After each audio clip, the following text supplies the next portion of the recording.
Salve, io sono Maurizio Gentile, vi do il mio benvenuto in valutazione formativa e apprendimento nei percorsi duali.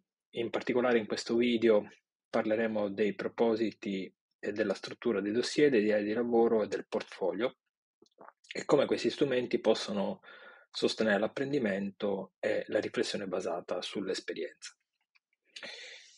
Seguiremo questa scaletta dei contenuti. Inizialmente ci porremo il problema di che cosa vuol dire apprendere dall'esperienza, poi faremo un affondo su il ciclo di apprendimento basato sull'esperienza e la riflessione e come una serie di strumenti come i dossier, i diari di lavoro e i portfogli possono, diciamo, essere strumenti di supporto per apprendere e riflettere sull'esperienza. Infine ci porremo il problema di come sostenere la riflessione e quali sono, diciamo, i mezzi concreti con cui promuovere una riflessione sull'esperienza che possa poi fissare un apprendimento in relazione allo sviluppo di una competenza. Allora, cosa vuol dire apprendere dall'esperienza? Come voi potete vedere in questo passaggio, noi abbiamo pensato a tre livelli generali di sviluppo di una o più competenze professionali, mettendole in relazione ad una specifica tipologia di apprendimento, descrivendo questa tipologia di apprendimento e poi cercando di rendere evidente, soprattutto con quest'ultima colonna, chi dirige l'orchestra, quindi chi è il principale attore e la fonte principale dell'apprendimento. Allora, come voi potete vedere, vi sono quattro tipologie di apprendimento. Si può apprendere rubando il mestiere con gli occhi, quindi si può apprendere osservando un modello, mentre agisce una competenza, un'abilità, una tecnica di lavorazione, realizza un prodotto, realizza un servizio. Ovviamente, diciamo, questo primo livello di apprendimento, questa prima tipologia di apprendimento non è sufficiente, quindi non basta osservare, devo anche fare, imitare, cioè devo capire se dopo aver visto qualcuno più esperto di me e che svolge una certa azione, la posso emulare, la posso realizzare così come l'ho osservata. Qui siamo ancora ad uno stadio allievo, ok? Qui sto ancora imparando e buona parte di questo apprendimento può avvenire in ambito, diciamo, di istituto formativo e, diciamo, con la fase imitativa può spingersi verso, diciamo, il contesto aziendale. Ciò che è importante sottolineare in queste prime due tipologie di apprendimento è il fatto che io dipendo da una fonte esterna, cioè io dipendo da qualcuno che mi fa vedere il lavoro e come svolgerlo. Per cui non sono ancora in pieno controllo della mia competenza, delle mie competenze professionali, del mio agire professionale, ma dipendo da una fonte esterna. Ovviamente, se dopo la fase di imitazione il modello mi dà dei riscontri e dei feedback su come migliorare il mio modo di lavorare, le mie tecniche di lavorazione, i principi che devo applicare ad una certa situazione, insomma, questo mi aiuta a fare una ulteriore interiorizzazione, un'ulteriore messa a punto, un'ulteriore comprensione del modello che ho osservato. Le altre due tipologie, cioè apprendere attraverso un autocontrollo e apprendere attraverso un'autoregolazione, diciamo, ci proietta in un'altra dimensione anche di carattere fisico, situazionale. Io passo da una situazione più controllata di laboratorio, il laboratorio, i vari laboratori che io svolgo in ambiente, diciamo, di istituto formativo, in ambiente scolastico, a qualcosa di molto più sfidante, di molto più importante, che è il contesto diciamo, di lavoro aziendale, quindi l'apprendimento basato sul posto di lavoro. Qui comincio, diciamo, a essere e a agire come un apprendista, cioè faccio da solo, realizzo da solo alcuni prodotti o servizi, ma ancora in una situazione controllata e super visionata. Quindi applico in autonomia quello che so. Ovviamente, una volta che io ho definito, diciamo, attraverso il piano formativo individuale, l'accordo con l'azienda per la realizzazione dello stage, ehm, devo in un certo senso agire intenzionalmente, ma seguendo uno schema ben modificato. Quindi quando, diciamo, io voglio sviluppare un terzo livello di apprendimento, quello in cui ho il controllo diretto di un'azione professionale, quindi di una competenza professionale, di una tecnica, della realizzazione di un prodotto, di un servizio, devo avere una componente intenzionale di un certo livello, perché durante, diciamo, la pratica lavorativa io mi devo costantemente monitorare. Sto facendo bene? Cosa sto sbagliando? Quali sono le difficoltà? Come le sto superando? E invece, diciamo, il quarta tipologia, che è quella che coincide con il livello di esperto o d'esperta in un ambito lavorativo, in un diciamo, ambito di mansioni lavorative, quindi in un ambito lavorativo in senso stretto, è quando io comincio ad applicare in autonomia quello che so e quello che so fare, però non lo faccio in termini esecutivi ciechi, so questa tecnica di lavorazione, la applico in qualunque circostanza, va bene? Se io sono un apprendista dei servizi estetici diretti alla persona e ho, diciamo, e devo fare un trattamento estetico in una situazione di dermatite seborroica, non posso probabilmente applicare quel tipo di tecnica che va bene per pelli non malate, non patologiche, ma devo in qualche modo tenere conto di questa situazione e studiare una soluzione diversa da quella che ho appreso. Quindi questo significa avere ehm, un approccio adattativo, no? In cui tengo conto della situazione che si presentano e do delle risposte specifiche rispetto alla situazione. Il livello di esperto è anche un livello in cui le tecniche di lavorazione, i principi di lavorazione li ho così interiorizzate che quando le realizzo non ci devo pensare, cioè non mi devo monitorare rispetto a quello che devo fare. E ovviamente poi se io ho appreso e ho interiorizzato bene, quasi a un livello di automatismo, le tecniche di base, posso poi pensare a come adattarle a situazioni nuove eh, che si presentano via via in un modo diverso e inaspettato.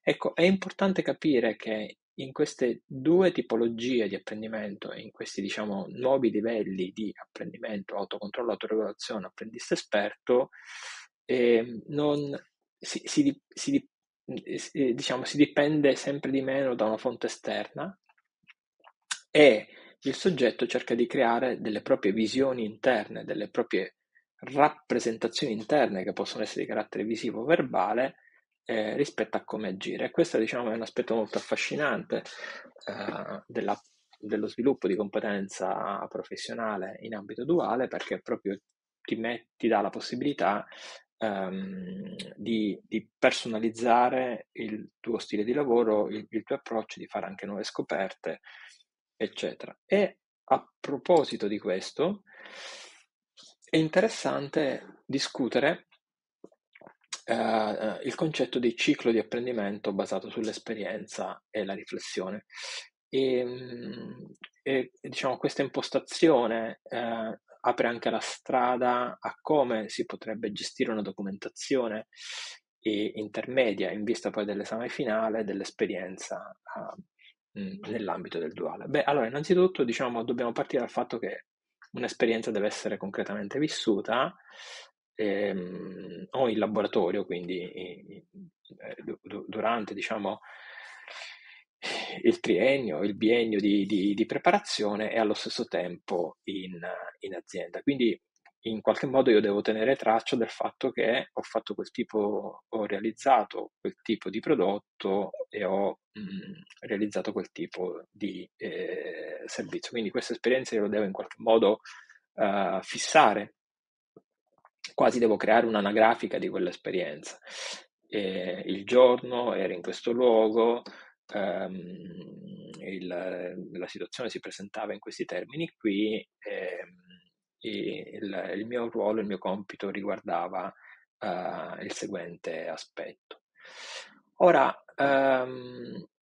una volta che diciamo io ho fatto concretamente l'esperienza e ne ho tenuto conto e l'ho reso contata, ovviamente io la devo raccontare, quindi devo descrivere quanto ho concretamente realizzato. Quindi mh, come diciamo, ho prodotto quel servizio, ho realizzato quell'artefatto, quel prodotto, quel tipo di lavorazione. In questo caso l'allievo può essere aiutato da, in didattica si dice mediatori, no? Io posso seguire una scheda semistrutturata, organizzata per categorie, per domande, per aiuti che mi permettono poi di raccontare l'esperienza. Quindi, diciamo, la descrizione di quanto realizzato può essere una descrizione libera a foglio bianco, ma può essere invece una descrizione guidata, tecnicamente si dice semistrutturata, e l'allievo segue una serie di riferimenti, di aiuti, di domande stimolo, di domande guida per raccontare la propria esperienza. Allora, ho vissuto in termini, come dire, fisici, concreti, mentali l'esperienza, l'ho raccontata. Adesso, diciamo, nel mio ciclo di riflessione e apprendimento basato sull'esperienza ci deve essere un momento di concettualizzazione. Un momento di concettualizzazione significa io fisso in uno schema di carattere generale gli elementi essenziali di quella competenza che sto cercando di acquisire. E questo, diciamo, è un aspetto interessante, tecnicamente si chiama creo gli operatori invarianti, cioè mi creo uno schema così astratto di punti, un workflow, quindi come dire, un flusso di lavoro fatto di diciamo macro fasi e quindi diciamo, di elementi maggiori e di 2 o 3 elementi minori che mi permette poi proprio di andare a rappresentarmi concettualmente quell'esperienza. Quindi se io sono un operatore elettrico, lo so che prima di arrivare al collaudo devo prima progettare l'impianto, installarlo, cercando di fare riferimento a tutti i descrittori di qualità di un'installazione e poi passare alla fase di collaudo quindi questa diciamo si tratta, è la forma più astratta di concettualizzazione dell'esperienza. Poi ovviamente diciamo gli impianti possono cambiare da unità abitativa a unità abitativa, da categoria abitativa, perché un conto è fare impianti civili, un conto è fare impianti industriali, e da ulteriori elementi di complessità. Finito, diciamo, questi 3 momenti di cicli di apprendimenti basati sull'esperienza, io ritorno alla pratica e cerco di trasferire questo schema generale a nuove lavorazioni, nuovi prodotti e nuove situazioni. Allora, è qui che lo schema generale si perfeziona ulteriormente con ulteriori apporti, sia in termini di conoscenza teorica che in termini di esperienze e di concetti ulteriori. Quindi se io ad esempio devo verificare il rischio di una pianta di ammalarsi a causa di un attacco fungineo, ok?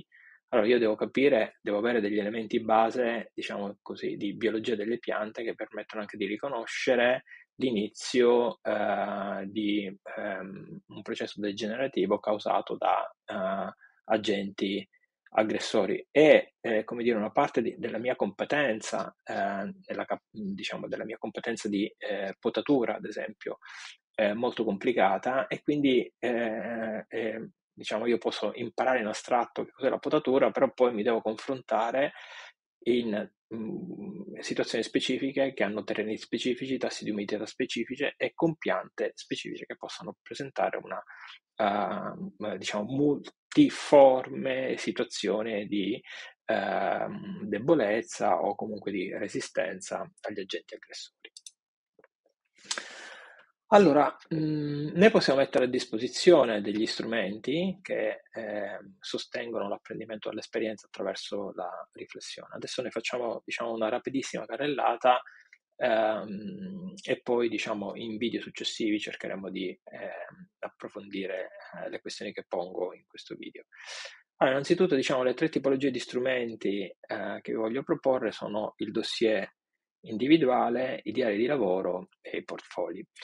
Rapidamente strutture e scopi di ciascuno di questi strumenti. Allora, il dossier è previsto dal decreto interministeriale del 12 ottobre 2015 relativo agli standard e ai criteri realizzativi dell'apprendistato. Quindi è uno strumento che vale su tutto il territorio nazionale e che deve documentare e attestare i percorsi di apprendistato, nel cosiddetto sistema duale. Come diciamo voi ben sapete, si compone di tre parti. Queste tre parti sono divise in sezioni. La sezione A, documenti generali dell'apprendista, quindi l'anagrafica e le informazioni essenziali che presentano, diciamo, l'apprendista. La sezione B, che credo che sia quella più educativamente, formativamente interessante, è la documentazione relativa alla valutazione intermedia e finale degli apprendimenti. E la sezione C in cui diciamo, si attesta la validità del percorso e si diciamo, definiscono proprio gli elementi sommativi che diciamo, poi conducono alla valutazione finale del percorso e quindi poi all'esame finale. Il diario di lavoro è generalmente composto da schede e di fatto può essere un appendice, un'integrazione qualitativa del dossier individuale, diciamo così. I diari di lavoro devono essere inseriti nella sezione B del dossier individuale ed è, come dire, sono una forma di reportistica quotidiana semistrutturata in cui l'allievo documenta i prodotti realizzati o i servizi realizzati lungo l'esperienza. Ovviamente nell'accordo istituzione formativa azienda, diciamo, la frequenza di reportistica può essere definita su base quotidiana, su base settimanale, su base quindicinale e così via. Diciamo per mantenere un'attenzione viva rispetto all'attività, credo che la misura, diciamo così, sostenibile per un apprendista possa essere unità di tempo settimanale, cercando poi di tenere traccia quotidianamente di tutta una serie di elementi significativi che insomma sono stati affrontati e realizzati. All'interno delle schede è bene inserire delle domande guida per la riflessione, quindi proprio per riuscire poi a, come dicevamo prima, a descrivere e concettualizzare poi l'esperienza. Terzo strumento è il portfolio. Il suggerimento che vi diamo è di vedere il portfolio come l'evoluzione dei diari e di lavoro, un'evoluzione sia dal punto di vista di sezioni che un portfolio contiene, sia da un punto di vista del valore formativo che può avere quella parte del dossier individuale legata alla riflessione e all'apprendimento basato sull'esperienza. Vi dico questo perché se noi non abbiamo questa componente riflessiva e quindi le domande giuste, gli aiuti giusti, le categorie giuste per riflettere sull'esperienza, molto meno probabilmente la competenza professionale si fisserà ad un livello che permette un avanzamento dallo stato allievo allo stato apprendista allo stato esperto. Quindi noi è come se volessimo sempre ottenere il massimo accompagnando questo percorso verso, diciamo, il livello più elevato, considerando la situazione di partenza dell'allievo e il suo massimo livello di successo formativo personale. Un portfolio è un contenitore fondamentalmente di schede nella diciamo, forma analogica cartacea. Queste schede possono essere inserite in raccoglitori trasparenti che poi successivamente possono essere inseriti in un raccoglitore ad anelli e diciamo le diverse schede devono chiedere all'apprendista di documentare i servizi e prodotti realizzate durante insomma, l'esperienza di percorso duale che però devono dimostrare competenze raggiunte. Quindi ci deve essere o all'interno del piano formativo individuale o in un altro documento un matching, cioè una corrispondenza abbastanza sufficientemente precisa tra la competenza e il prodotto e servizio, perché diciamo la valutazione del prodotto e servizio ci dice qualcosa sullo sviluppo della competenza. E, ovviamente diciamo, la strutturazione di un portfolio cambia a secondo della situazione, quindi bisogna tenere conto dei progetti, del contesto formativo, delle competenze che vogliamo raggiungere all'interno del percorso e recentemente si sta guardando a delle soluzioni digitali di documentazione dei percorsi formativi duale mediante l'adozione di modelli di portfolio. Quindi si sta andando verso soluzioni digitali che permettono, diciamo, di accedere alla documentazione dell'esperienza di apprendimento attraverso diversi dispositivi, quindi laptop o smartphone o computer, e che possa mettere in dialogo i tre attori del percorso duale, cioè da un lato l'azienda, l'istituzione formativa e l'allievo. Se diciamo volessimo entrare ancora più nello specifico di come, ad esempio, strutturare da un lato un portfolio, ma nello stesso tempo quali sono le prestazioni riflessive che io devo chiedere ad un allievo, ad un'allieva, indipendentemente che sia un portfolio analogico a stampa, quindi cartaceo, che sia un portfolio di carattere digitale, quindi un e-portfolio, noi dobbiamo chiedere alle nostre allieve e ai nostri allievi di collezionare e organizzare prove delle esperienze di apprendimento realizzate in azienda, cioè ci devono dare l'evidenza del fatto che quella cosa l'hanno fatta e che quella cosa, diciamo, ha un nome e possa essere proiettata su una competenza. Poi abbiamo bisogno di chiedere un'assunzione di responsabilità. Adesso, diciamo, non si può fare cioè tu li hai collezionate e li hai organizzate e collezionato tutte le esperienze che hai realizzato in azienda, però adesso ti chiedo di fare una selezione dei prodotti e dei servizi che meglio dimostrano l'apprendimento e lo sviluppo di una competenza. Questo in funzione, ad esempio, dell'esame finale. Quindi un rendezvous, un consuntivo va fatto e questa è un'operazione di carattere selettivo. Poi ti chiedo di riflettere su come la selezione che tu hai fatto dei prodotti e dei servizi rappresenta davvero la propria crescita, a che livello ti può rappresentare questa prova piuttosto che un'altra, e poi una volta diciamo che hai fatto questa riflessione prodotto per prodotto, servizio per servizio, cerca di raccontarla in un riassunto finale, cioè cerca di mettere insieme come se fossero i punti di una mappa, no? Di un viaggio all'interno di un ambiente marino in cui tu hai toccato varie tappe, varie isole e hai collegato diciamo, queste isole insieme. Per concludere, e questa diciamo è la parte credo più importante del video di oggi, è che dicevamo che per fissare una competenza io ho bisogno di una riflessione, perché la riflessione dà senso e lega l'esperienza all'apprendimento, quindi alla concettualizzazione della stessa. Io ho bisogno di guidare le allieve e gli allievi a diciamo riflettere e pensare in un certo modo. In didattica il dispositivo che si usa sono domande e aiuti come se fossero delle imbeccate, no? Delle frasi imbeccata, delle domande guida, degli aiuti guida che come dire, innescano un pensiero, una riflessione e che chiediamo agli allievi di completare. Qui ho fatto alcuni esempi, che cosa ho imparato di nuovo, che cosa mi è servito di quello che sapevo già e che ho imparato nei 3 anni che hanno preceduto l'esperienza duale, come mi sono trovato a lavorare con i colleghi della struttura che mi ospita, quali sono state le difficoltà e come le ho superate, qual è il prossimo obiettivo, che cosa ho bisogno di imparare meglio e di più. Come voi potete vedere, diciamo, queste imbeccate, queste domande aiuto, queste domande guida, sono, diciamo, associate a delle categorie.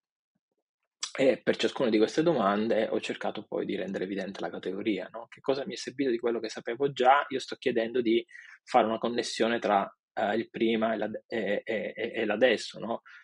Che cosa mi porto dall'esercitazione di laboratorio e dagli studi teorici fatti nell'istituto formativo al lavoro durante l'apprendistato. Quali sono le novità del prodotto e del servizio su cui ho lavorato oggi?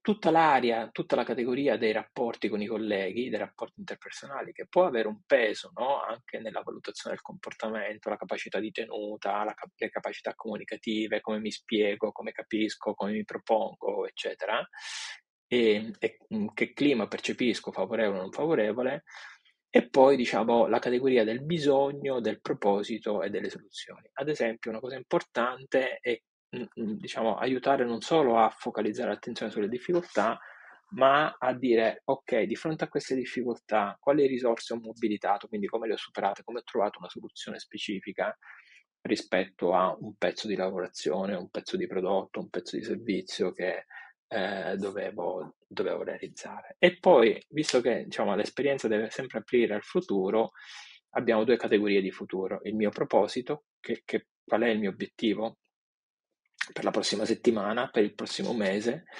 per la prossima serie di attività che farò in azienda e di che cosa ho bisogno per imparare meglio e di più. Quindi la riflessione non deve essere mai una riflessione cieca generale, ma deve essere sempre accompagnata da categorie e a queste categorie devono rispondere degli aiuti, delle domande. Questa diciamo, è l'indicazione metodologica che ci sentiamo di dare.